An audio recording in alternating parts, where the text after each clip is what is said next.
Okay, good afternoon, students. Thank you for attend this class. Let me introduce. We have our visiting lecturer, Professor Jatswan from Taylor University. Professor Jatswan previously a lecturer in University of Malaya in Kuala Lumpur, but now he have been moved to Taylor University in Malaysia, Kuala Lumpur. And I'm sure maybe some of the students here already know Professor Jatswan because some of the students in this class are from 2022. And I want to introduce for the new students regarding to Professor Jatswan. Professor Jatswan is an expert in the security and also in international politics. He have so many research and also publications in international journal, and also have read many books. And I'm very sure that Professor Jatswan has many competence in his field, especially in the security and also international politics. And Prof. Jatswan, I want also to introduce you some of the students here also come from different university because the government in Indonesia also open the program of Kampus Merdeka. That means some of the students in this class also come from Universitas Hasanuddin, and some others came from Aceh and also Ambon. So they are learn what security concept and theory in Pajajaran University, and also they are learn any other subjects in political science department. And I hope with your experience you can give us more explanations, knowledge, and importance, what important things, especially regarding to our subject today. We will learning about realist and also realist and liberal approach to security. And I think Professor Jaswan, you can start this class, and I will allow you to share the materials. Okay, thank you so much, Dr. Yusa. You have to give me 5 minutes to adjust my booking for the room. Yeah? Okay, sure. Just give me 5 minutes, yeah? Okay. Sure. Okay.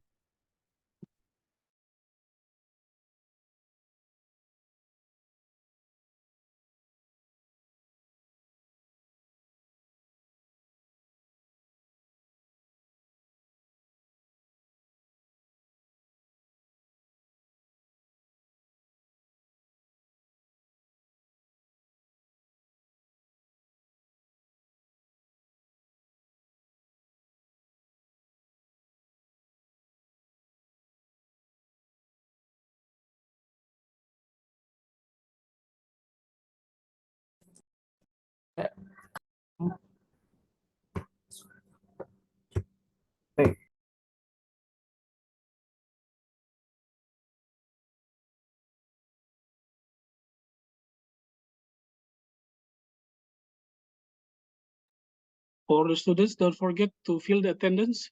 I will open in the 3 minutes.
Sorry about that. I booked the room, but I forgot to confirm it. So I hope nobody chases me away. But anyway, I hope I'm audible. Yeah. Okay, I can see your PPT, your slide. So Okay. you can start to present your materials. Okay. Okay. Now, basically, when we talk about realist and liberalist approaches to security, yeah, what we are looking at is basically how these two paradigms or these two school of thoughts look at the whole idea of security. Now, basically, the realists and liberalists are two of the most important paradigms in international relations theory.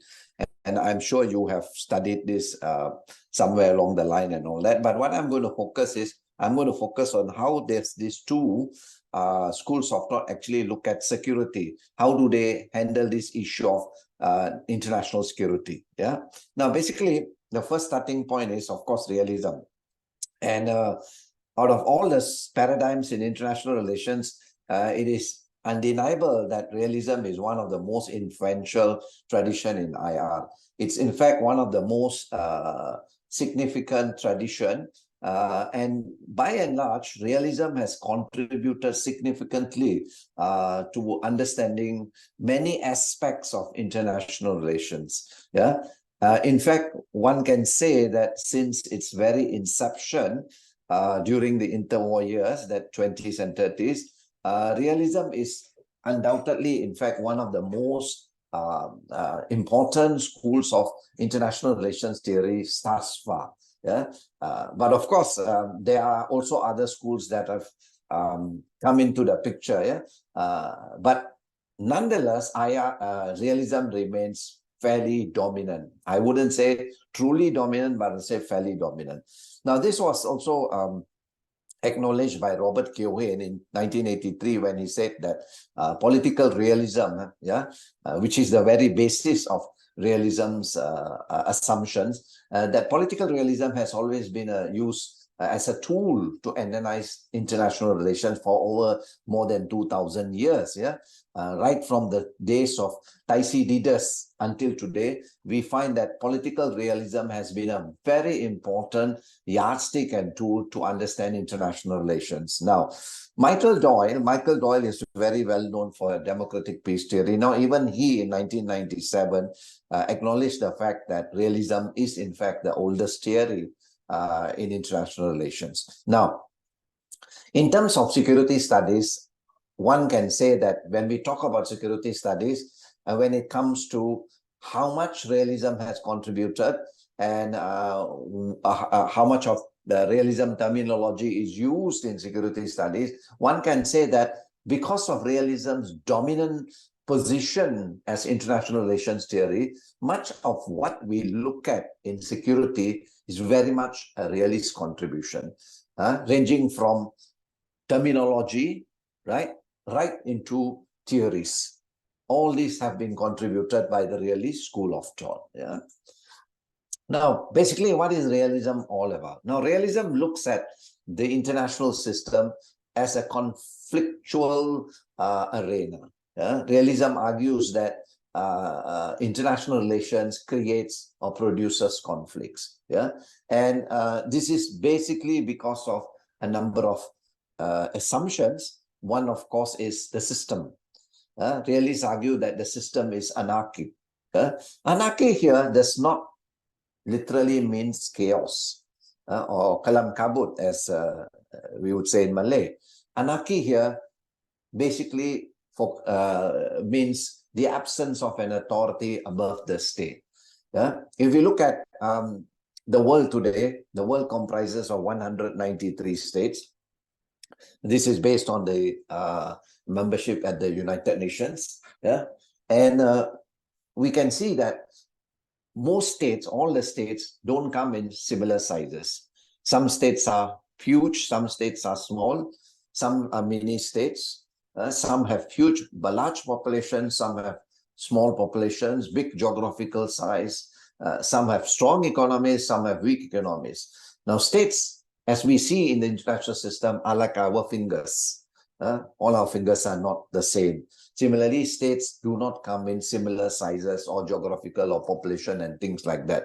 Now, herein lies the problem, because states are not equally equal in geographical size or even in population. So states vary. From one state to the other, it varies when it comes to how strong or how weak a state is.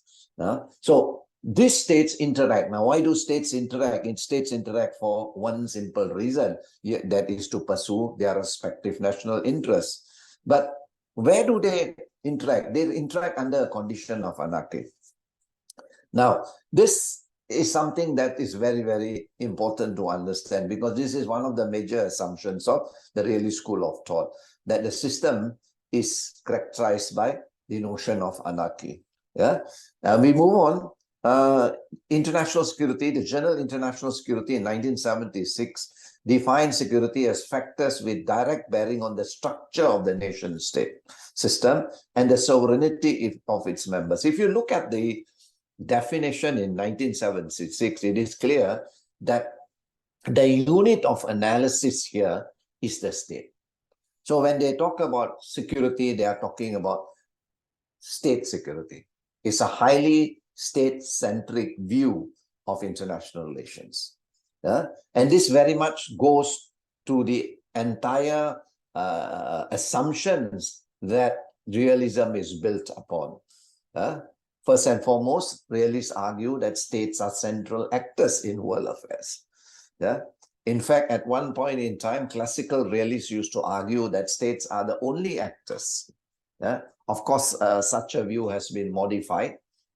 Later, neo-realists do agree that there are other actors apart from states, but generally, the crux of realism's argument is that whilst there may be other actors, states are still the dominant actors. So here, the issue here is unit of analysis.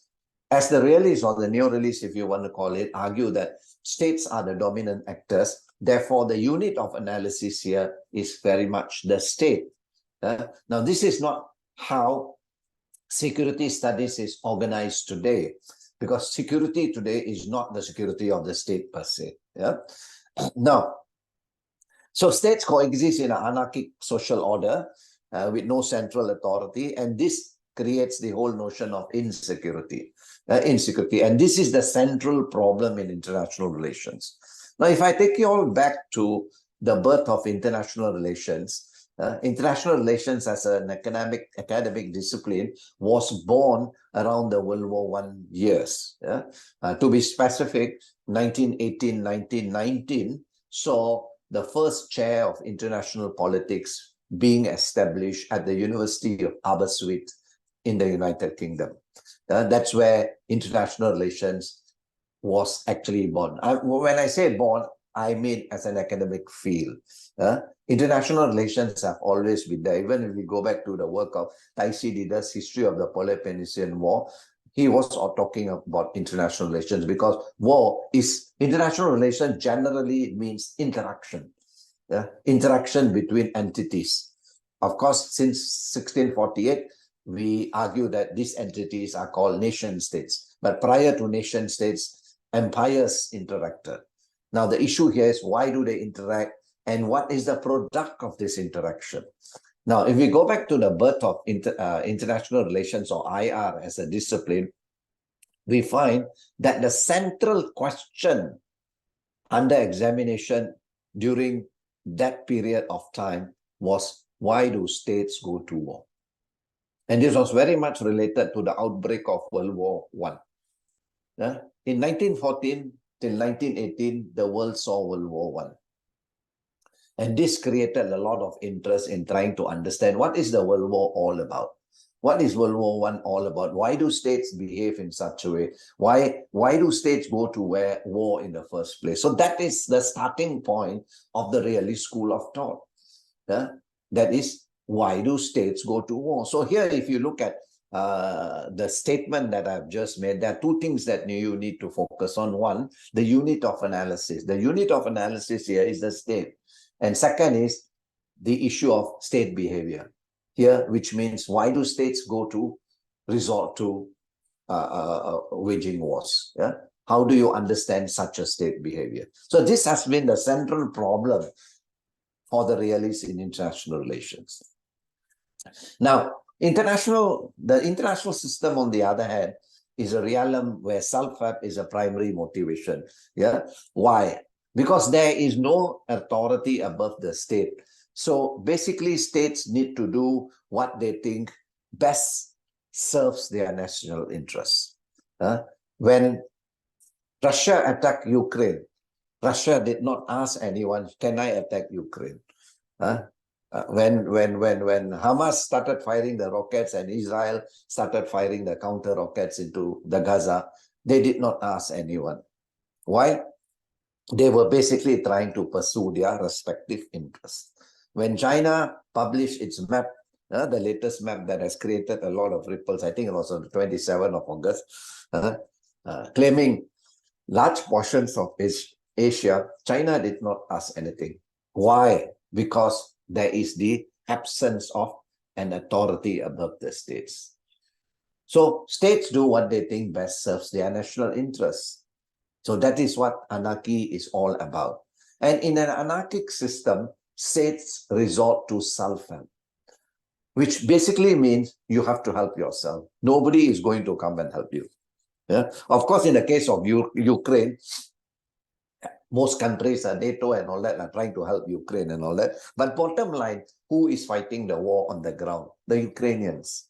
So at the end of the day, states, the people of the state, have to undertake decisions to protect and pursue their own national interests.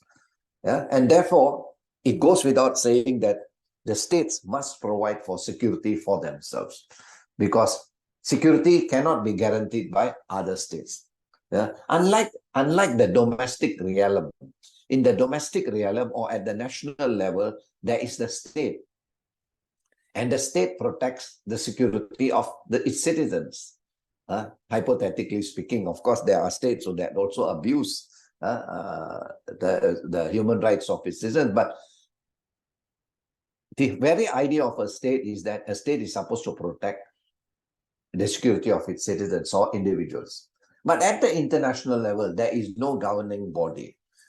There is no world government. There is no authority beyond the state. If you're going to argue and say that, what about the United Nations? The United Nations is not a world government. United Nations is merely an international organization. Similarly, the European Union is a supranational authority. But at the end of the day, sovereignty still rests within the states. So states do what they think best serves their national interests. Okay, and we move on. So that central theme in realist writing has been the existence of more than one state in a condition of anarchy. And because there are so many states, this creates the issue of security versus insecurity. Yeah. In other words, the security of one state is translated as the security of the other state. Yeah. And here is where they compete. Competition, strategic competition is undertaken to enhance their respective security. Now, as I mentioned earlier, for the realists provide a very state-centric definition of security. When they talk about security, they talk about the state, the preservation of the state. Preservation of the state's territorial integrity, the physical safety of its inhabitants, blah, blah, blah, whatever you can think of. But at the end of the day, it boils down to one word: survival. Why is the issue of survival of paramount importance for the realists? Simple. Because the system is anarchic. We live in a world where war is always a possibility.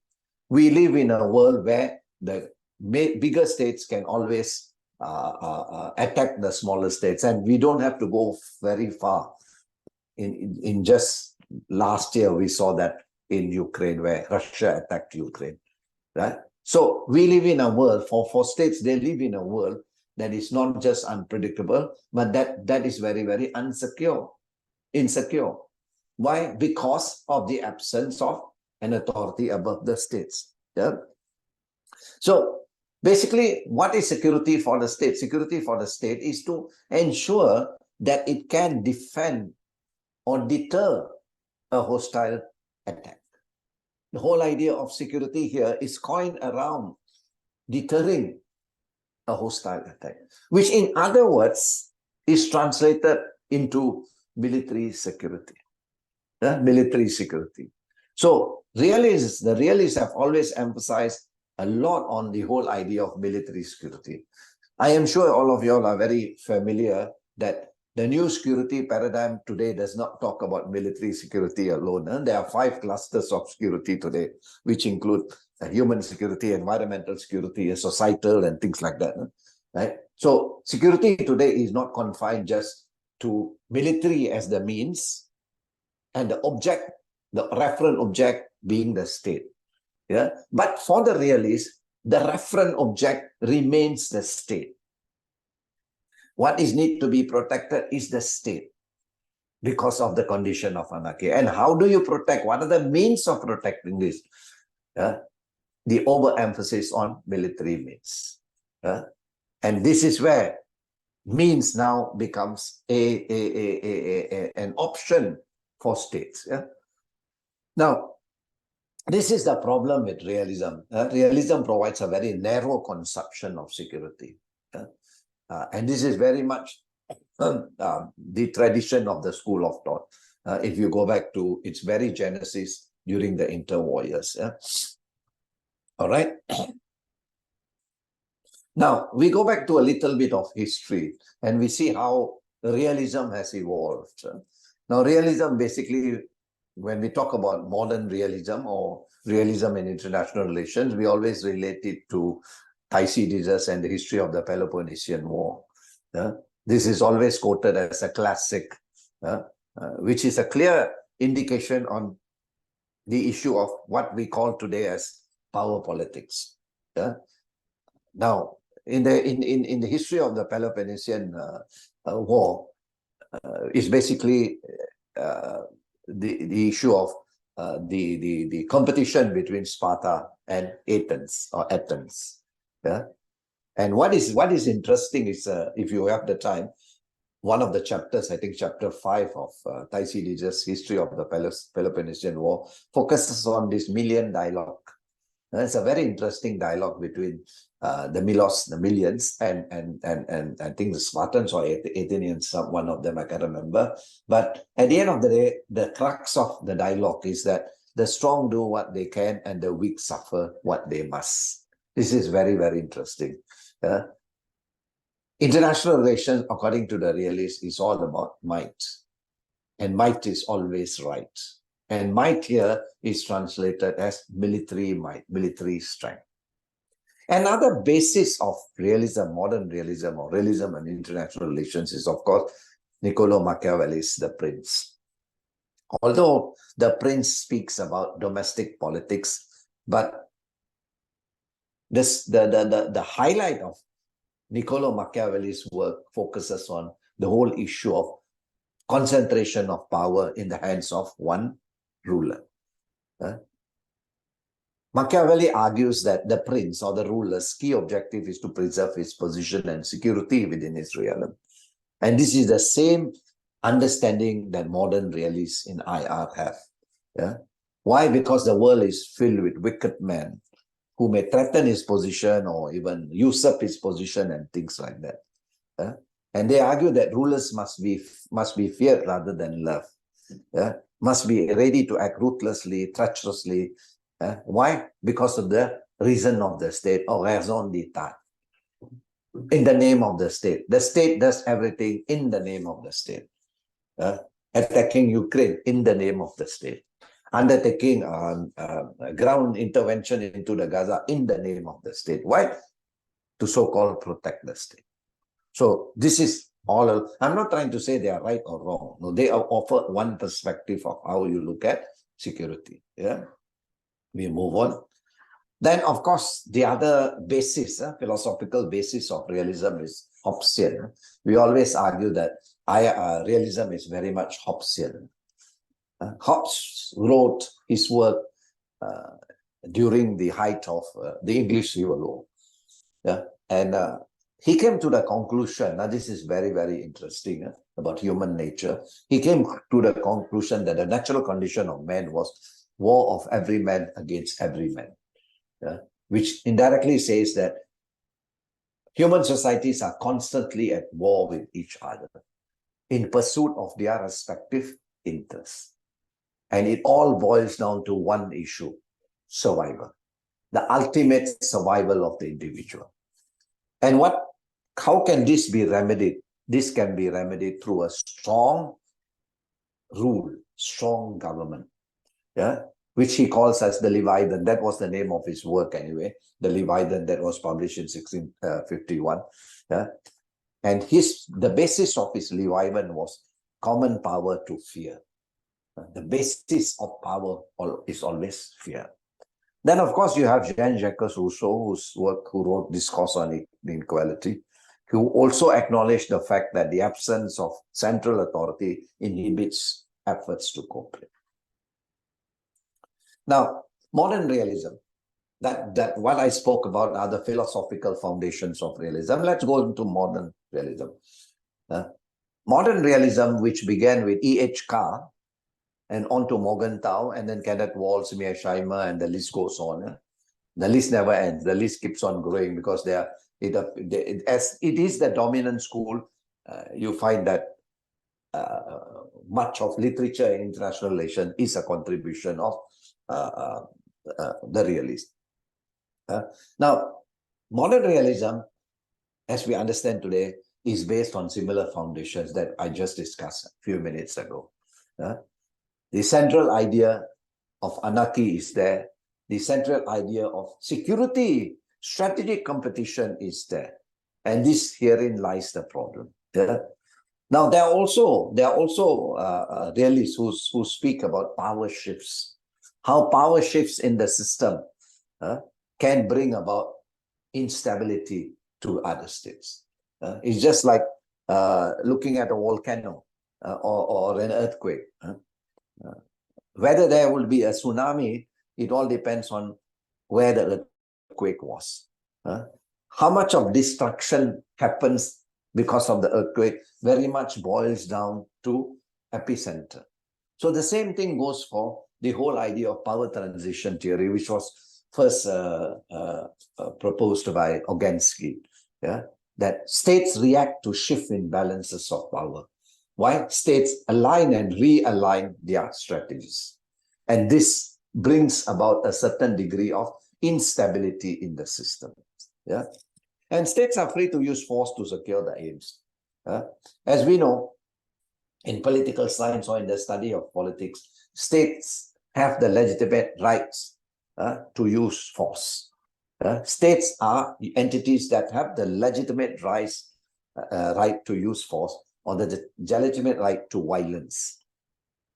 Not just domestically, but even when it comes to international, particularly when it comes to defending their own interests or their own territorial integrity. Now, the other key point that is highlighted by the realists is the whole idea of national interest. How do realists look at national interest? Now, how realists look at national interest, again, is very much how the assumptions are made. For the realists, national interest is ordered in a hierarchical manner. It's hierarchical. And because national interest is hierarchical, top in the hierarchy is the issue of state survival. Security, therefore, becomes of paramount importance. Why? The survival of state is very much dependent on the security of the state.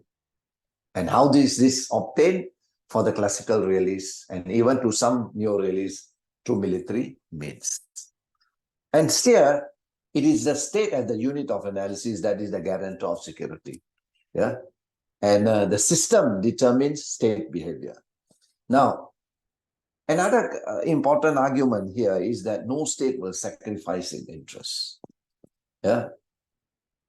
But the argument generally in international relations is, yes, states will not sacrifice their core interests. I think one have to differentiate between what is general interest and what is core interest. States generally never compromise on their core interest. When I say core interest, territorial integrity is a core interest. Sovereignty is another core interest. So these are some things that the states will never compromise on. Now, interestingly, when we look at a document that was published by the United States in 2012, we can see the heavy influence of realism in this document. The document was called U.S. National Security and Policy Strategy. And here, very interestingly, a direct reference was actually made to realist thinking. This document noted that the threat of anarchy in the system affects security strategy, which clearly means that, by and large, realist scholars not only have contributed significantly to the understanding of international relations, but have also impacted greatly when it comes to the area of policy making, particularly in this case, American policy making. That the problem of security is very much due to the notion of anarchy, and security centers around the state. Yeah? Now, so security is understood as insecurity and threats to the states. Yeah? So when we talk about security, what is security? Security basically means the absence of threats. The absence of threats. When a country or an individual is free from the absence of threat, it is assumed that the individual or the country is free of threats, it's secure. Right? But the pendulum between security versus insecurity moves. Yeah? It's very, very fluid. It's very, very unpredictable. Why? Because of the fluidity in the international system. One event in one part of the world might change the equilibrium for other states. May change the equilibrium for other states. The attack by Russia over Ukraine obviously has emboldened China, and this explains why the Chinese issued the 27 August map, because the Chinese very well know that the Russians have their hands full. The Americans have their hands full, so does EU. And it is generally understood that states are not encouraged to fight wars on two fronts. The Americans do not or may not have the capacity to fight a war in Europe and another one in Asia. So again, one episode in one part of the world have created problems in another part of the world. Why is that happening? Simple, because we live in a highly globalized world. Now, Joseph Nye describes international politics as anarchic in the sense that there's no higher government. Whilst under conditions of anarchy, state will use force to attain its goals. So force is always the means to ensure a state's survival. Now, when we talk about realism, we are talking about a few branches of realism. Realism is a general rubric under which comes classical realism, neo-realism, offensive realism, defensive, and things like that. A lot of branches of realism and a lot of theories of realism. Yeah? Now, one of the branches of realism is known as classical realism, sometimes also known as biological realists. This, of course, are people like Machiavelli, Niebuhr, and Morgenthau. Yeah? These people, the biological realists, focus on the fact that the reason for insecurity is human nature. So that is another assumption. Another assumption of the realists is man by nature is evil, or man by nature is bad. Man is driven by a lot of negative elements like greed, jealousy, etc., etc. And as men run countries, that's how states behave. So human nature is something that is emphasized by the biological realists. And all this happens. Yeah. So here the issue is the structure Is the problem in the structure or is the problem in human nature? For the biological realist, the problem here is human nature. Okay, because human nature behaves in such a manner because of the structure. The structure allows that. Yeah? This is the big agent structure debate. Basically, not just in realism, but even in generally in IR theory. Where does the problem lie? What is the basis of a basis of analysis? Is it the structure or the agent? And this has been also a major preoccupation of the social constructive and things like that.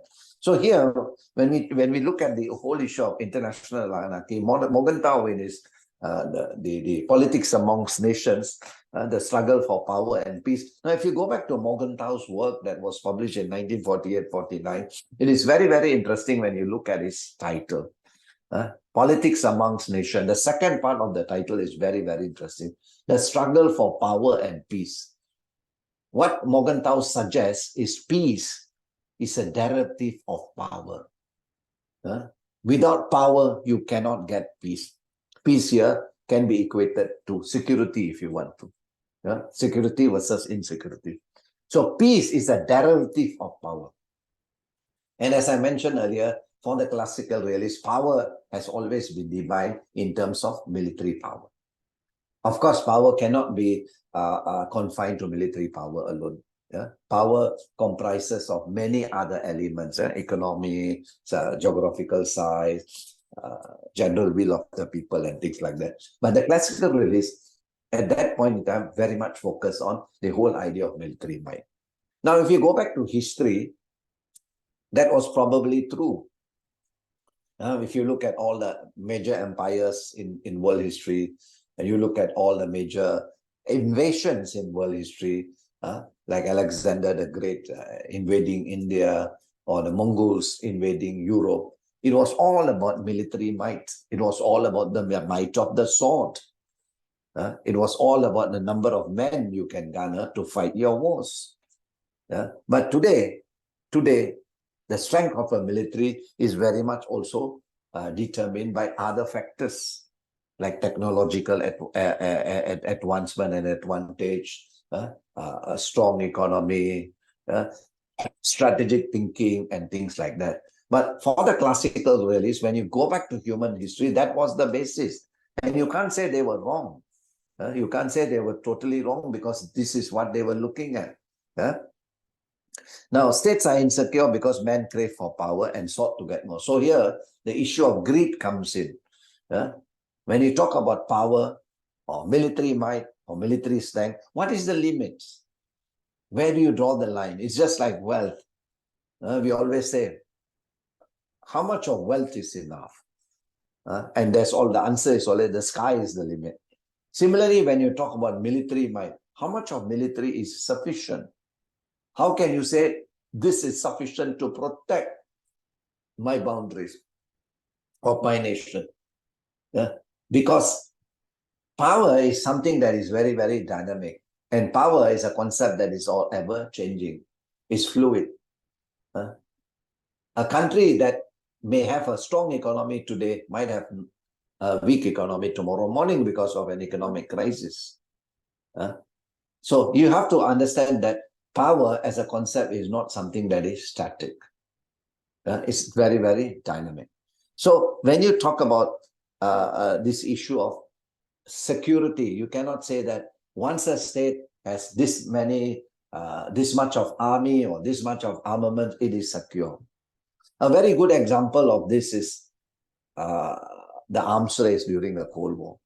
When we look at the arms race, particularly in the area of nuclear arsenals, every time one party built a certain number, the other party tried to outnumber. This is in reality. In practice, balance means you have two, I have two. But in reality, it's always equilibrium plus. If you have two, I need three, because that's where I feel secure. This is very, very interesting, because this whole idea is a vicious cycle. It's a vicious cycle that continues and continues and continues. Now, human nature cannot be amended. And therefore, conflict is central part of political life. This is a very much a Darwinist approach to human nature, the survival of the fittest. That human societies is all about survival, and everything about the individual is all about survival. Then also you have other classical realists like E.H. Carr, a British academic who was both a historian. He contributed immensely to the study of history. He also contributed immensely to the study of international relations. And he was also, prior to joining the academia, a diplomat with the British Foreign and Colonial Office. Now, in his 20 years crisis, this is a seminal work. If you have the time, you must read this. Studying international relations and not reading E.H. Carr's 20 years crisis means something has not been properly done. You have to read this work. He traced the security problem between states not to human nature, not to the system, but to different political orders, different economic system, and different resources. So he took a different view altogether. Yeah. To him, it was not just about human nature. It was about political systems. Carr was trying to understand the war, that is World War I. Yeah, the 20 years crisis is a little bit about the war, but more of a critique on the League of on the League of Nations, but rather more of a critique on the ideas of people who were known as idealists then, or Wilsonianism. Yeah, because the idealists believed that the long-term solution to ensure perpetual peace was the imposition of international law, the creation of institutions that could eliminate conflicts. At one point in time, the idealists were even talking about elimination of war, eradicating war as an institution within human societies. That was, of course, a bit too far-fetched. The later argument, a more plausible argument, was that you can't eliminate an institution. You can actually control it. You can contain it. You can control the means to war. And that would be a better option rather than eradicating an idea, because there is also such a thing as just wars and unjust wars. Just wars at times are necessary. So you have to see between what is a necessity and what is not. So eradicating the idea of war was a bit too far-fetched based on his arguments and things like that. Yeah, and his argument was one has to go down and look at the state. Now, this is very, very interesting, because classical realists, most, and even neo-realists, were basically talking about external factors that shape the state. Nobody was looking within. There was very little focus on the domestic realm of international relations. And these ideas were later actually picked up by other scholars and things like that. Yeah, the Carr's argument was the reason for security competition was not because of innate human nature, but it is because of governing system, ruling ideologies, and personalities of individual leaders. So to him, security competition was not just because of people, because of human nature, but because, of course, he didn't mention that, but it was also because of people like Otto von Bismarck, who had these ideas for aggrandizement, territorial aggrandizement. So this was the real reason behind competition, not because of human nature, not because of anarchy, but it boiled down to the domestic system, the resource. Now, he provided a very broad historical and sociological approach to understanding world politics. That is what is pursued by what is known as the English school today, which was a major contribution by which, amongst others, by Hadley Bull. Yeah. Okay. Okay, then of course you have got the structural realist. So one says human nature, the other one goes to the structure. Basically, the argument of structural realist here is the structure. The structure is at fault. The system is anarchic. And this is one of the reasons why states go into competition, security and strategy competition. And this was basically a contribution by Kenneth Waltz in his 1979 work entitled Theory of International Politics. Now this is a very, very interesting work because he attempted to provide a systemic view of realism. That is to look at how the system affects the behavior of states rather than human nature affecting. I mean, he did not discount human nature. He did not say human nature wasn't important, but he also added the fact that the structure of the system was also something that greatly influenced the behavior of states. Then, of course, you have other neorealists, sometimes known as offensive, like Mearsheimer, again, very much focusing on the system or the structure. And this issue of rational actors is a general assumption of realism. All realists, whether you are classical, neo, or whatever, they all argue that states are rational actors. And not only that, states are not just rational actors, but unitary actors. And that survival is of paramount importance to states. So offensive, I wouldn't go into much of offensive realism, but basically you have to understand what is offensive realism and what is defensive realism. Offensive realism basically focuses on power maximization. Power maximum. A state is secure as far as it can enhance its power base. A strong state that can secure its power base is secure. So security is equated to power. And power here, of course, is not just military might, but other attributes of power are also given due importance and things like that. You can read up on this. I'll quickly go through the next. Offensive realism against. So what a state normally would do in under offensive realism is look for opportunities to enhance its power. That's what international relations is all about. The key to it is all about power. Now, the other view of international relations or security is power configuration at the global level. How is power distributed at the global level? As you are probably aware, we have a unipolar system where one power controls the entire globe. And then we have bipolarity, where two major powers control the system, and multipolarity. So you have 1, 2, and more than 2. If we look at the few years after the end of the Cold War, that is after 1990-91, for at least about the first 10 years, the system was very, very much unipolar. Why? America emerged victorious after the Cold War, and Soviet Union was history, and Russia was a very, very weak state.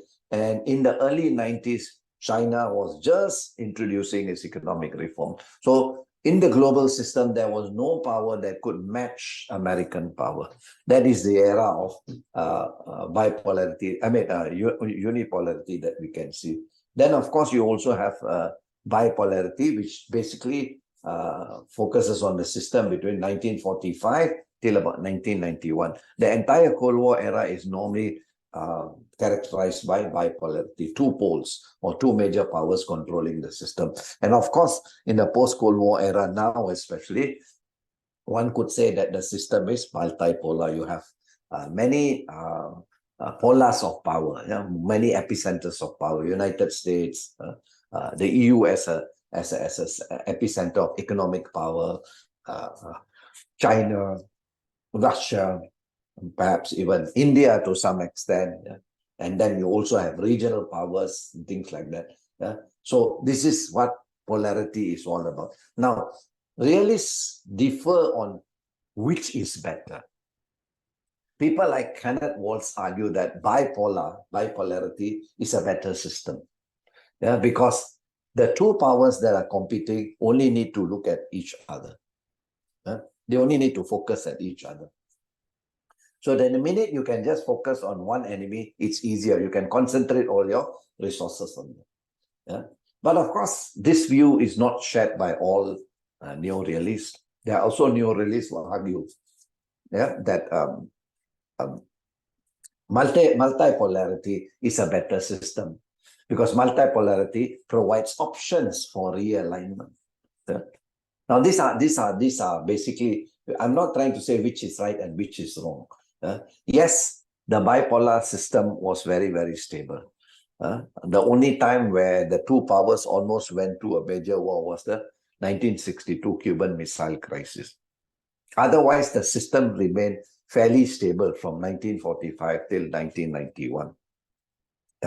But if we look at multipolarity and we go back to the 19th century Europe, multipolarity was one of the reasons why the system collapsed as well. So some of the arguments forwarded by this neo-realist that bipolarity is slightly better, a better system than multipolarity, is very much drawn from historical evidence. If we look at historical evidence in Europe and things like that, yes, the collapse of balance of power led to a lot of issues in Europe, particularly the Napoleonic Wars, World War I, and even to some extent World War II, because the system was very much multipolar. But what is important is when balances moves, when this shifts occurs, or rather, in other words, when one power rises and the other declines, this creates disruption in the system. So this is a very highly systemic view of this entire global order. This is the big question that a lot of scholars are asking today. The rise of China and the so-called decline of the United States. Every time a major power rises and declines, the system is disrupted.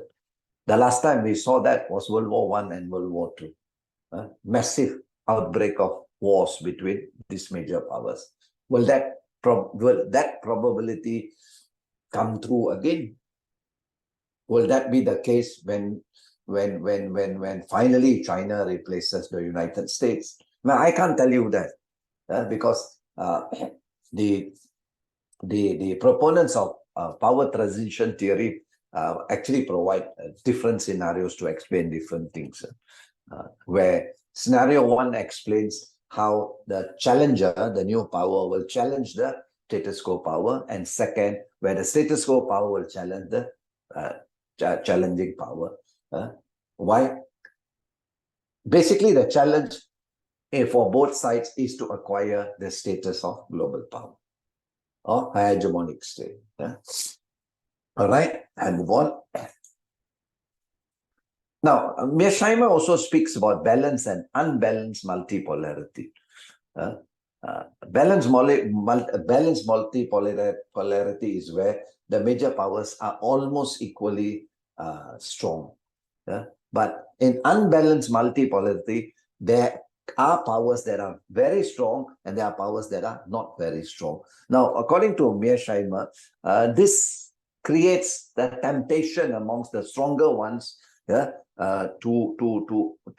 overtake the weaker ones, particularly when we look at the regional level. If there are regional powers that are not balanced, there is a probability that the one that is stronger may decide to challenge the power that is not so strong to create some form of regional or even global hegemony. So this is Mearsheimer's argument. The other, of course, as I mentioned, is power transitions, which is very much related to the whole idea of BOP, balance of power. This is another key theory in international relations. A lot of realist scholars pay a lot of attention to understanding shifting balances, and stability is maintained through balance. As I just mentioned a few minutes ago, there is no true balance. It's always equilibrium plus. For the balance to occur, state A must always be slightly stronger than state B. But this creates another problem. this creates another problem which was contributed through another theory by John Hurst, that is the security dilemma theory. And this is very interesting in the sense that the security of one is the insecurity of the other. As states compete to ensure their security through power maximization, right? The whole idea of this is to ensure that state A is stronger than state B. Now, this competition draws these states into a cycle, into a very dangerous, vicious cycle. So much so that this continues and is never ending.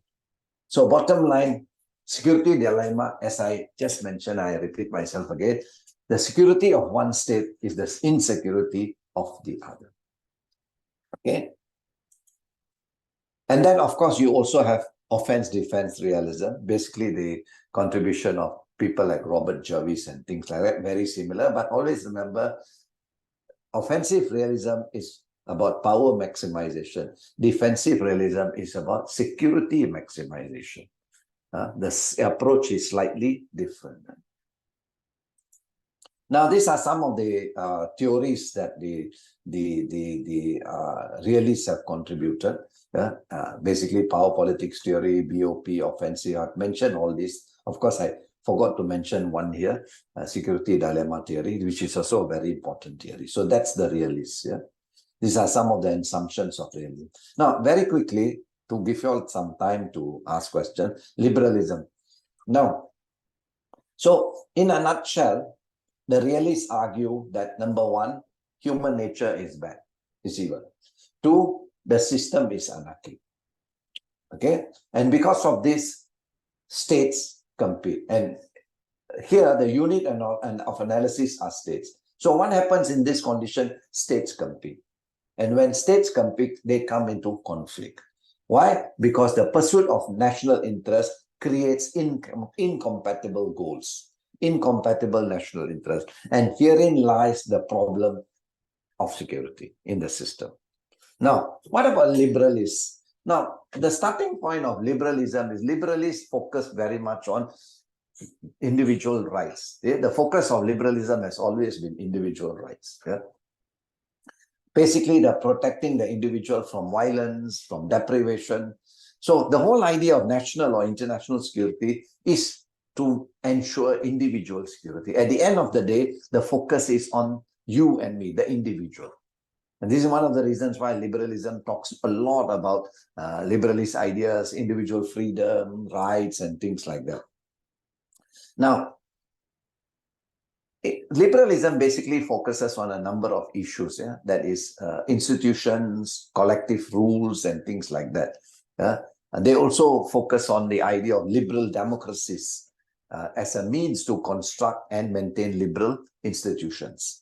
Yeah? So for them, the rise of non-liberal states can challenge the stability of an order. For example, from 1945, the American so-called liberal state have been pursuing its ideas either unilaterally or through institutions. The entire group of institutions that we see structured around the United Nations was basically, by and large, an American creation. And even post-UN institutions are an American creation. So the entire system revolves on not just its unilateral efforts, but also its efforts via institutions, with the whole idea of institutionalizing international relations and things like that. Yeah? And this is how the Americans have been injecting so-called liberal ideas. Yeah? Good governance, democracy, laissez-faire economics, market, basic, free market, blah, blah, blah, and things like that. And here comes a new country, which is not a liberal country, not a liberal democracy. A non-liberal country comes in and rises, China. China is non-democratic. Now, the issue here is the rise of China, and if China takes over the entire system, how will the system survive when the system has been based on the whole idea of liberty, liberalism? This is the major argument amongst the liberals today. Okay. And liberty and security complement each other. Yeah. So global order is basically built upon ideas through the use of institutions, through the use of best practices when it comes to good governance of democracy, and through interdependence or economic interdependence. Now, basically, all these ideas very much go back to what we call as the Kantian piece, drawn from Immanuel Kant's philosophy, the three stand or the tripod, Kantian's tripod. Kant was a European philosopher who spoke about instability in Europe, and his argument about perpetual peace, and this is very interesting. His work was basically known as Perpetual Peace. I think it's on the next page here, Perpetual Peace. And basically his argument was perpetual peace can only be obtained through a three-legged approach, three-pronged approach. One is, of course, we translate it as democratic leaders. Kant saw monarchies as the cause of the problem. A lot of European states used to fight with each other, and most of these states were actually pursuing monarchical interests rather than interests of the state. I don't have to go far to give you an example of how Spain declared war on Britain or England when Henry VIII decided to take a second wife. Now, the wars that was fought by the Spanish people and the English people was not about the people, was not about the state. It was about the monarchies. It was it's all about Henry VIII, who wanted to take a second wife, Anne Boleyn. Right? So how did these wars serve national interests? They were very much just serving monarchical interests. So for Kant, the root cause of the problem is basically monarchies. And this must be replaced through the creation of republics. Yeah? And of course, the other proposition that Kant made was that all these states should come into a federation. Instead of fighting, they should be sitting down and talking about their problems, negotiating their problems. This idea of a federation is not something that is limited to Kant alone. Another British scholar, British thinker by the name of William Penn, who eventually went to founded the state of Pennsylvania in the United States, also was talking about a federation of Christian states. Because you must always remember, when you contextualize all this to European history, Europe has always been one of the most troubled regions, minus the 21st century, but all along Europe has always been one of the most troubled regions in world history. Most major wars have been fought in Europe. And because of this high degree of instability, thinkers in Europe always spoke about ideas on how to bring perpetual peace to Europe. And one of them, of course, was Kant himself. And of course, the third idea was the whole idea of economic freedom and things like that. That was the Kantian tripod. Economic liberalism basically focused on the issue of how governments, instead of fighting wars, should interact economically. Economic interaction generates prosperity, generates wealth, and enhances the standard of living of people.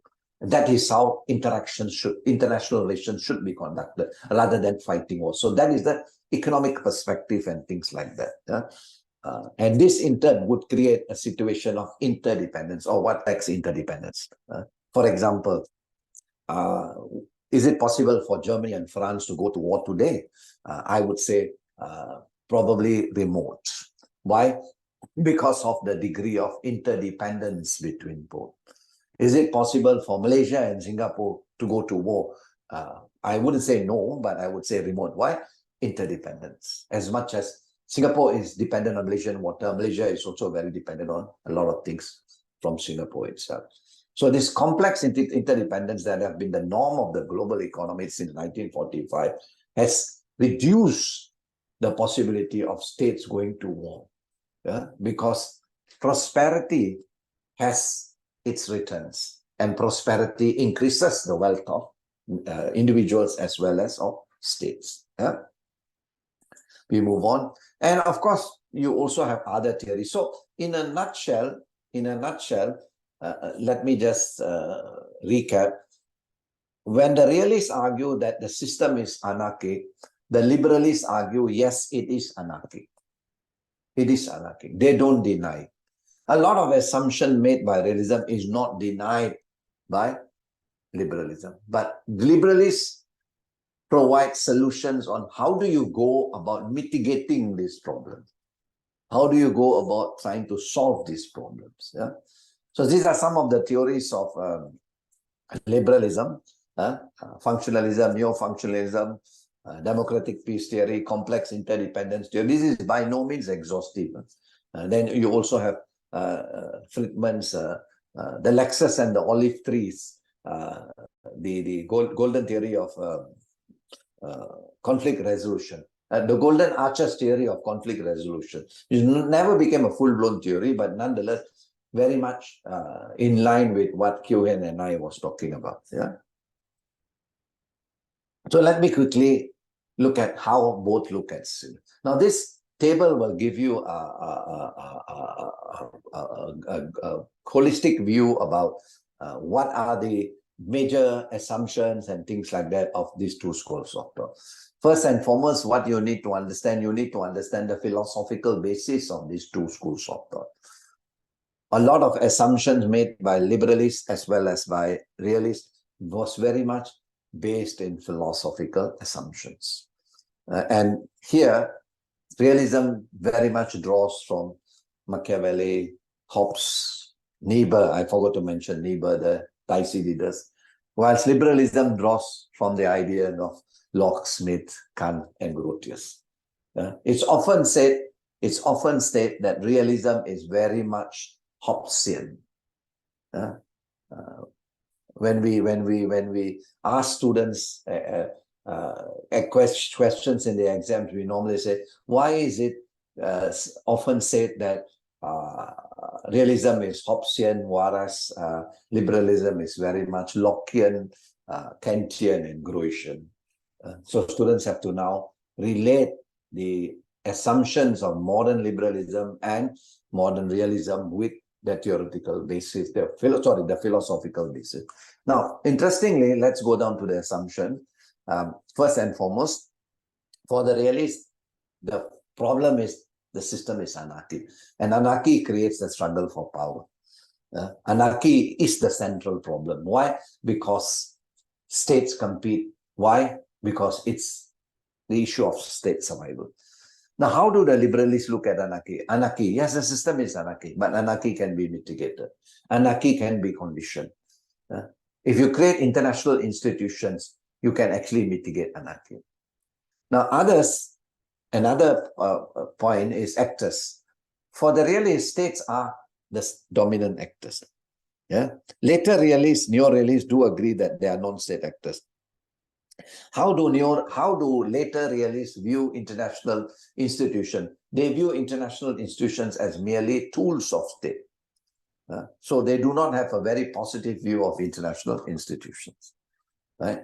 And what about liberalists? For the liberalists, the international relations is something that is very, very complex. It's not about states alone. You have got multiple actors interacting, competing, competing and cooperating with each other in the pursuit of their respective interests. So it's very interesting when you see how both look at international relations and how, as a result, view security. For the realists, international relations is like the billiard table. Snooker. I about the same, I believe. I don't play snooker, I don't play billiard, so I'm not very sure. But the billiard, where you have got the white ball or the black ball trying to knock other balls out. It's all about friction. It's all about knocking. It's all about noise. It's all about the survival of one ball that will kick other balls out. That's how they look at international relations. Whereas the liberalists look at international relations like a cobweb, like a spider's web. It's very complex. You cannot say this is what international. It's states interact with states, states interact with non-state actors, non-state actors interact with non-state actors. And there are so many different types of non-state actors. States interacts with firms, with corporations, with either peaceful or non-peaceful interaction with some non-state actors. So the process of interaction is very, very complex. You cannot simplify it to say it's all about the state. So they expand their unit of analysis beyond the state. And key assumptions for the realists, power as the main consideration. The key to everything is power. This was very much the contribution of Hans J. Morgenthau. And at one point in time, very much focused to military might. And they are very pessimistic about human nature. Man by nature is evil. Man is driven by greed and things like that. So that's the central problem. And states, the main issue for the states is survival. Survival is the paramount interest, because states live in a world where survival can be compromised. Pursuit of national interests, states do not compromise. And very interestingly, national interests are ordered in a hierarchical manner. And top of this list is a state's it's security, state security. The other interests are subordinated to it. Now, this is one of the major arguments with other paradigms who says, look, as much as security is important, so is the economic well-being of people. So you can't say that security is number one and economic well-being is number two. Well-being is equally important. What's the point of having a strong state if 5 million of its people are dying of HIV/AIDS? So this is the hypothetical situation that they create. And the other assumption is states rarely cooperate because there is no trust between states. There is this issue of trust deficit. States do not trust each other because states focus on relative gains. There is no true cooperation. So here, the whole idea of the realists is very much focused on this whole idea of conflict. I always start my first year lectures to my students by saying international relations is about the 2 C's, not 1 C. The realists give you the 1 C, conflict, but the other C, which the liberalists talk about, is cooperation. Now we go to the liberalists. Liberalists speaks about well-being of the individual, very much focused on individual rights, about human nature. They're very pessimistic. Now, the basic argument of the liberalists is a thief is never born a thief. It's circumstantial. A thief becomes a thief because of conditions. So that is their basic argument. So if you create a peaceful condition, people will love peace. That's what their basic argument. And they believe that interests can be harmonized. They also focus a lot on international institutions. They talk about the idea of collective responsibility, which took the form of collective security in the League of Nations and even in the United Nations, which of course is a very idealistic concept. I must agree with that. And they argue that cooperation is possible and desirable. Security, how do they look at security? For the realist security, the key to power is the key to security. And power, the pursuit of power creates competition. What about liberalists? Cooperation, role of rules, which of course talks about international law, international organizations and things like that. The strategies for achieving security for the realists is the balance of power, offensive realism, blah, blah, blah, all the theories. Whereas for the liberalists, it's about democratic peace. Now, when we talk about democratic peace, this was the idea given by Michael Doyle. Interestingly, Michael Doyle argued that democracies don't go to war. Of course, he has a few assumptions why democracies don't go to war. But it's interesting because democracies promote greater transparency. The general argument is authoritarian states are more likely to go to war compared to democratic states. But of course, there's always exception to the rule. Especially when you talk about Israel and you talk about even America sending its troops to Iraq and Afghanistan. But here, interestingly, the argument is no two democracies don't go to war. No two democracies have fought wars. That's the argument. And then, of course, the role of institutions, particularly the neoliberal institutionalists, and complex interdependence, which is the idea of Johan and I. And this graph here gives you an idea about... Now, about what realism. Now, basically, when we talk about realism, the realism has its roots in liberalism. Sorry, idealism. The first stage of realism is always known as idealism or Wilsonianism. If we go back to Wilson's 14 points, you can see a lot of his ideas still very much live or are there in the world, in practice, and also within the arguments of the liberalist scholars. Yeah. So with that, I end my lecture and the floor is now open.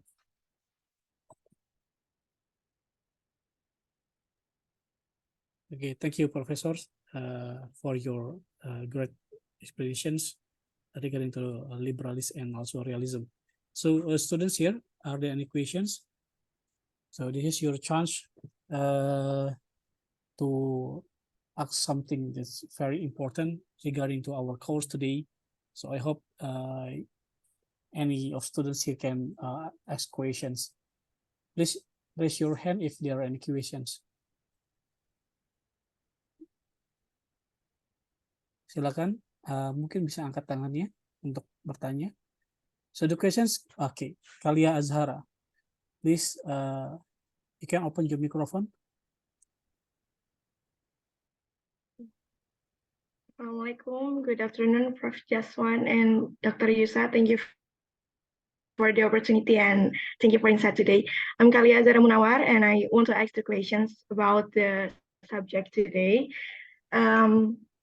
First one, Prof. Jatswan has explained a lot about what anarchy and international security, offensive and defensive realism from a realist perspective. And first one, I want to know how the realism perspective about the 9/11 war in 2001, which occurred in US when the terrorist incident of the plane crashed by the Al-Qaeda group at the WTC at the time.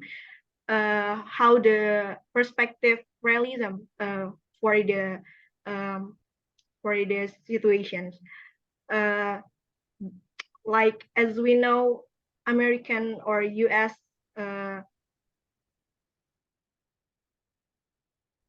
at the time. And second one, I want also to know about China joining the WTO. We know that if we look at it from the liberalism perspective, of course, this has had many positive impacts or of economic development in China. But are there any negative impacts for this? And what is the realist point of view or realist perspective of this? Thank you. Thank you. Okay. Now, the realist perception of security is very much state-centric. Yeah? But and the focus has always been threats, the source of threats. So for the realists, the source of threats actually comes from states. That has been the focus of realism, especially when you go back to classical realism and things like that. Yeah, and there's generally realists argue that the states, the power of a state is much more bigger than the power of non-state actors. States have huge militaries, huge budgets, and more importantly, states are sovereign entities. States can mobilize millions of people. You have got a population of 1.2 billion. The Chinese can mobilize 1.2 billion because it is a sovereign entity. A non-state actor is non-sovereign, so its capacities are limited, right? But the focus here is, when we say state and non-state actor, 9/11 was undertaken by a non-state actor, Al-Qaeda, right? But the realist dimension of this is a non-state actor cannot survive without the support of states. There is such a thing as state-sponsored terrorism. And this is where, for the Americans, and specifically the Americans, the reason why they invaded Afghanistan and eventually Iraq is because allegedly Afghanistan had become a playground for the Al-Qaeda, has become a breeding ground for Al-Qaeda, and more importantly, the support used to come from Pakistan, America's closest ally. So the issue was, they were not just going after one group here, but they were also trying to dismantle the very support to this group by reviewing their financial commitments to Pakistan by invading Afghanistan and eventually invading Iraq.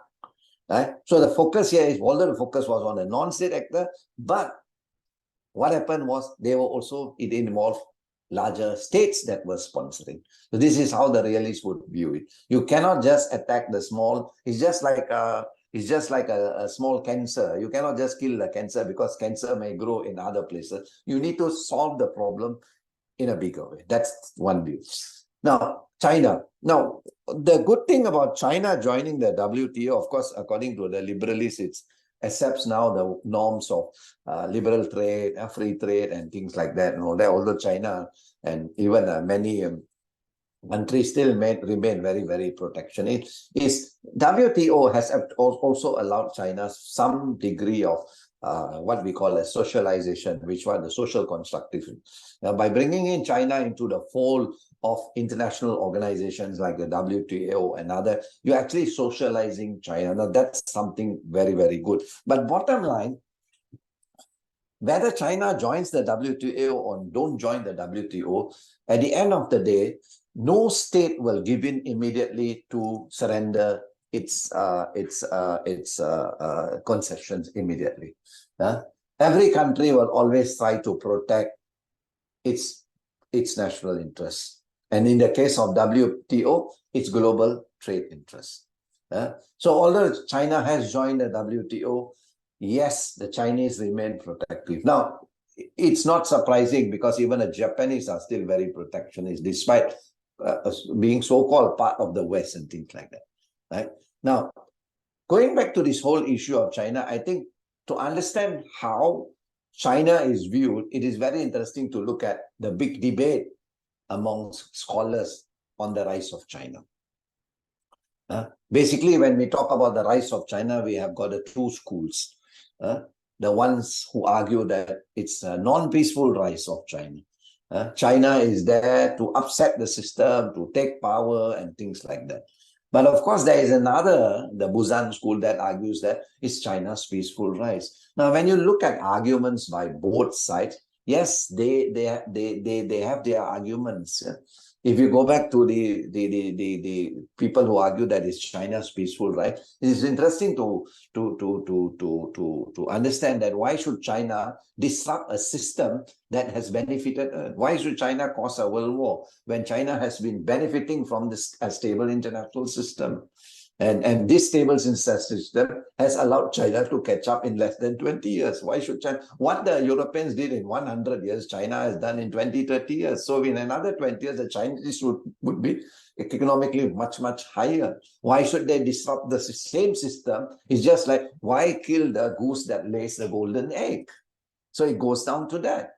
So that's the argument. But of course, as the first school is very much dominated by American scholars, it impacts on American policy, American thinking. The Mearsheimer school, which always says China's rise is non-peaceful and things like that, very much impacts on American foreign policy, and that is the talk of the town in Washington, D.C. But bottom line, now we are trying to understand, we are students of IR, all of the bottom line. Would America be willing to give up its position as number one? I don't think so. It's very natural. That's again, human nature. That's very natural. Will Americans say, okay, I'm tired of becoming the global cop or the global policeman. Now China, you take over. That is a very idealistic situation. Right? So definitely, if ever there will be competition, transition may or may not be very, very, we don't know, time will tell. But nobody gives up power so easily, even in democratic societies. That is why in democratic societies like America, you have to limit the term of the president to 2 terms. That is, after 2 terms, you go back home. If you cannot do anything in that 8 years, you cannot do anything even in 40 years. So that is one way to limit. But in many democracies like Britain or even in Malaysia, there is no limit to it. So you see, power, unfortunately, I would say, corrupts. Power corrupts. And people in the position of power are not willing to give up their power. That's my take on that, Kalia. Okay, thank you, Professor. So insightful and helpful for me. Thank you so much.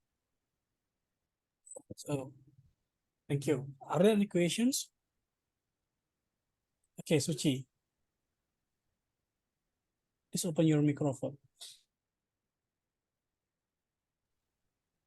Okay, hello sir, and thank you very much for your extraordinary presentation of the material. Sorry if my English pronunciation sounds really bad. For the first, let me introduce myself. My name is Suci Ramadhani, and I am an exchange student from Malik Saleh University in Aceh to Pajajaran University, as explained by my lecturer, Mr. Yusa, at the beginning. Okay. On this occasion, I would like to ask you about the conflict between Palestine and Israel in more depth from the perspective from realism, which states that the international system uses an anarchy system. And what will happen or what impact will arise for the two countries if one of them wins the war? I think just it. Thank you very much. Okay, thank you for your question. There is no question about who wins the war because obviously it's a very asymmetrical war. Yeah, it's one side is too strong. Israel has got the edge over this war. The only constraint over Israel probably is that countries like Syria and Iran are watching Israel's steps. But let's not forget that Israel, apart from its military advantage and things like that, let's go back to history. Israel won most of the wars with the Arab states. That's one. Second thing is, in terms of military advantage, Israel has far more greater advantage compared to Hamas, which is basically a group rather than a full-blown state. And resources, when we compare to the resources again, and more importantly, Israel is backed by the United States and a lot of European nations. So here, backing is very, very important. At the end of the day, don't take Israel as an example. Let's go to Ukraine. When Ukraine was attacked, there was this helpless country begging for help. But look at the amount of arms that Ukraine has been given, the amount of money that has flown in. Ukraine has been able to turn the tide of the war against the Russians. Without the help of EU and without the help of United States, you think that was possible? I'm sure that's not true. Now, going back to the Israel-Palestinian conflict, I think it goes without saying, we know what will be the outcome of the war. Yeah? This is not the first time there is a conflict between the two parties. In fact, it has been repeated, but what is important is, I think, to look at if at all there are regional dimensions of this. The most important thing of any conflict between two parties in a very regional context is, will this spread beyond the region? This is what the Europeans were very worried when Russia attacked Ukraine. Will the war go beyond Ukraine? Is EU next? This is one of the reasons why immediately after the war, countries which were not NATO members immediately started going into NATO, because they know in case the Russians point their guns at them, NATO help, EU help will come in. So containing conflicts is very, very important. So the most important thing is, will this be a contained or would it spread? At the moment, with all the threats coming from Washington, DC, and let's not forget there are also some threats coming from Moscow now. So we see how far this would go, but who is going to win and who is going to lose, I think is something that we know the writing is on the wall. The writing is on the wall. But what is more important for Israel is to rethink its. I mean, if I'm an Israeli, I'm not an Israeli, but if I'm an Israeli, I would now decide, well, sit down and rethink my survival strategies. For a simple reason, I'm a very small state, smack right in the middle of millions of Arabs, Muslim Arabs. I'm a very, very small state. I'm surrounded by a sea of Arabs. And now that this strategy, very interestingly, Hamas's strategy managed to breach the walls. The Israelis always thought their walls will never be breached. They managed to breach it. This is something very important for Israel to think, and this is very much related. If the Hamas can go and breach that walls, the highly fenced up walls, I think this is a clear indication that Hamas capability cannot be underestimated. But who wins and loses is a foregone conclusion. But I think what is important is, now that the war is still going on, I think it's a question of extracting concessions. The parties who want a long-term peace for that region should now start extracting some concessions from both parties. One concession would be to move forward for the recognition of a Palestinian state. That would be a move. But of course, I don't think so. The Americans are in the mood for that, because I think the Americans would probably go with the argument in Tel Aviv that first you need to dismantle Hamas. You need to destroy the very roots and basis of Hamas. But always remember, when you have military operations like that, it becomes a fertile ground for creating resentment. So Gaza, this episode is going to create many more jihadists. It's a vicious cycle. The killings, the bombardment, the killing of children, of women, is going to create more jihadists. And on the other hand, it's going to create more hatred on the side of the Palestinian, on the Israelis towards the Palestinians. So it's really a very, very sad situation. That's my answer to you. Okay, thank you, Professor. Okay, students, are there any questions? We have still time.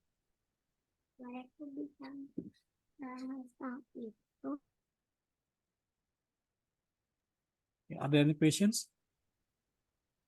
Okay, you can ask questions even in bahasa. Ya, betul. Boleh tanya. Boleh tanya dalam bahasa. Silakan.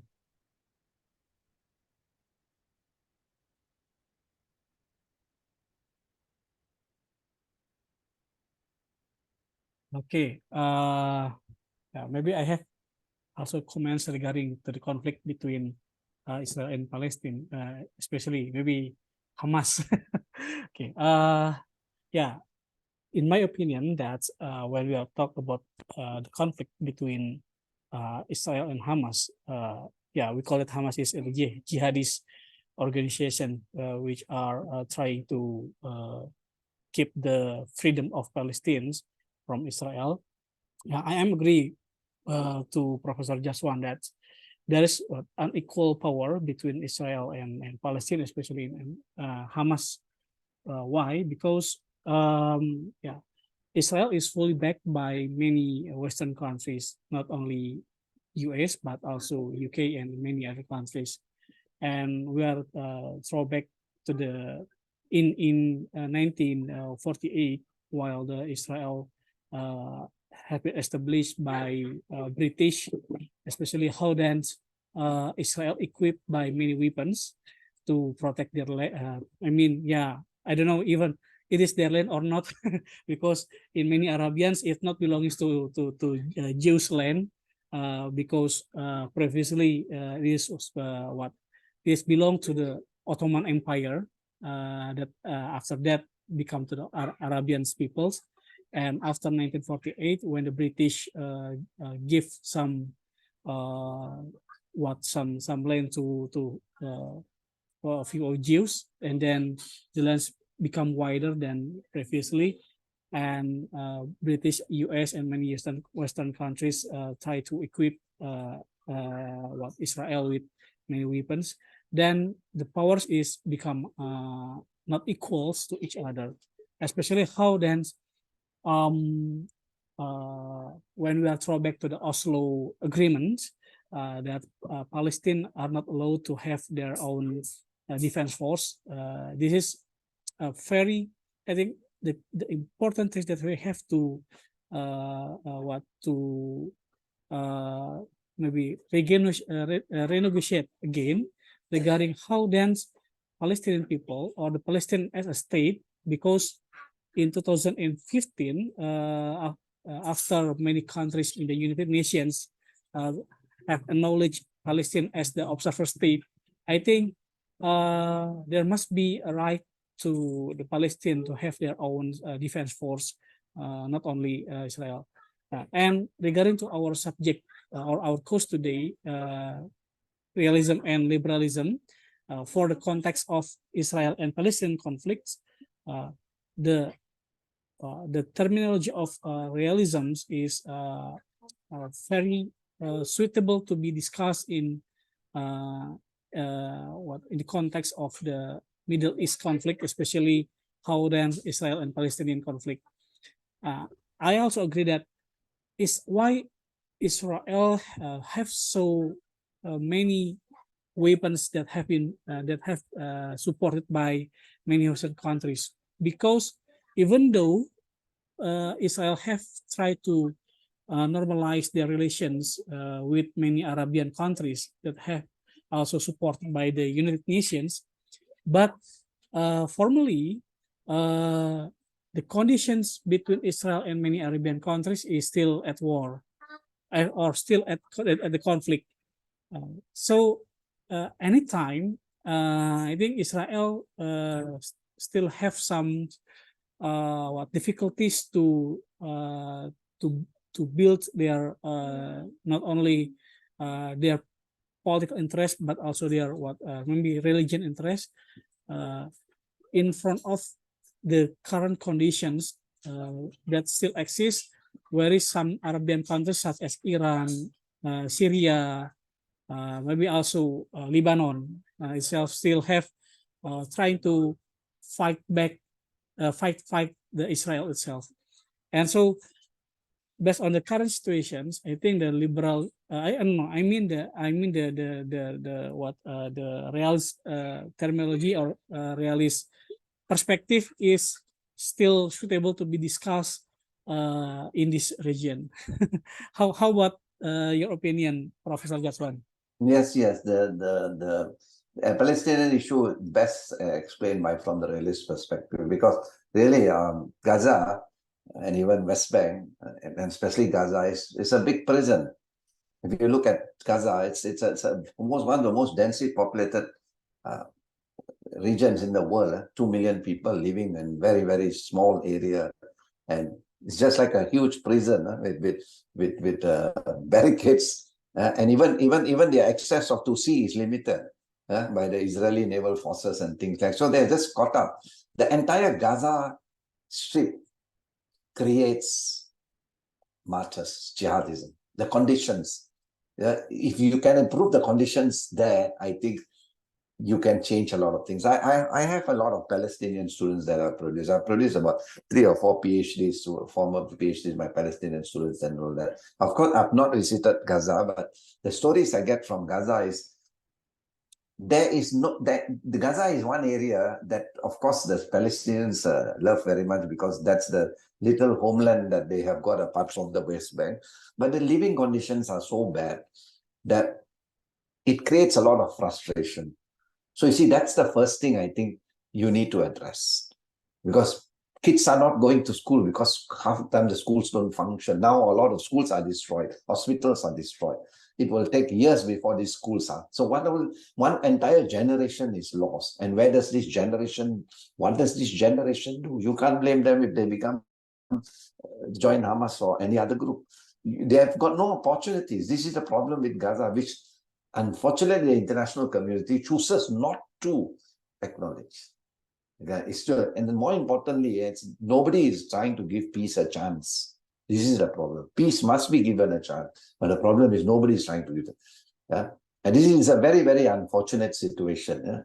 I think what immediately should be done is hostilities to cease. And I think the first step is to ensure humanitarian aid. There are people dying there. The hospitals are out of medication. There's no water there.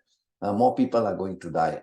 Now, I think we need to address that first before we talk about these grand issues and things like that. But it's a very unfortunate. It's an area purposely created by the Jewish state. It's like a reason. You can have your pseudo state, but I trap you here. I prison you here. This is the psychology of it. Yeah. And I also think that peace will be happen only if there are when we are trying to give the Palestinian their own sovereignty, not only Yes. in defense but also in economics, because the source of the conflict, I think that Palestinian peoples didn't have their own rights, or they didn't have their own sovereignty. Yep. So that's why peoples, especially organizations such as Hamas, jihadist Islamic group in Gaza, trying to fight the Israel. Yes. And I think if they are have their own sovereignty, I think it will be possible for both countries, as many scholars say that where they are trying to give solutions for peace by two-state solutions between Israel and Palestinians. So Palestine have to their own sovereignty, so they have to create their own economic security, their own defense or military actors. So Yes, you're right. No, the first step is actually to recognize the Palestinian state. That's the first step. But unfortunately, the international organizations that are very much controlled by some Western powers do not want to do that, is it? Yeah. The first is to recognize them and say, this is your state, and then you do the rebuilding. If you can change the culture in Japan and Germany, why can't you change the culture in look, Japan attacked Southeast Asia, whole of Asia. Yeah, so did Germany. Remember, Germans killed 5 million Jews. Yeah, how is it that the Western countries managed to transform the German state?